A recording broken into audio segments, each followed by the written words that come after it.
One of the most dramatic moments in the history of science happened in 1939, when physicists realized that nuclear fission was real. Fission refers to the process where one nucleus splits into two roughly equal nuclei.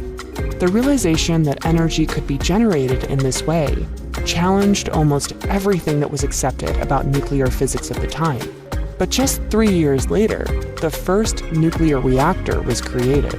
Scientists used this to control the fission reaction and harness its power, and this changed the world forever.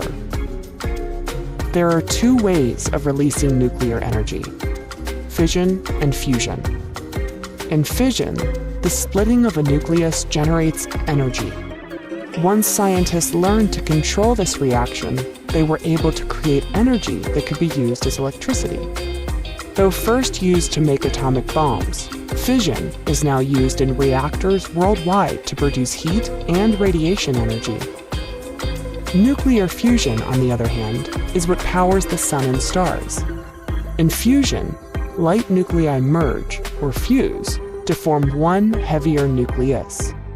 This explosive energy was first used in hydrogen bombs. Scientists are still trying to understand fusion well enough to harness that energy, like they do with fission reactions. One of the next most dramatic moments in nuclear research occurred more recently.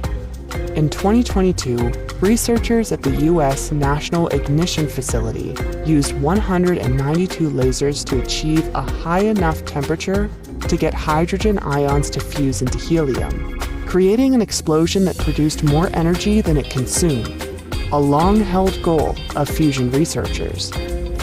This is another milestone on the path to channeling fusion reactions the way we do fission, which would provide another carbon-free source of energy to help fight climate change, one with even more energy potential, less radioactive waste, and no risk of nuclear accident.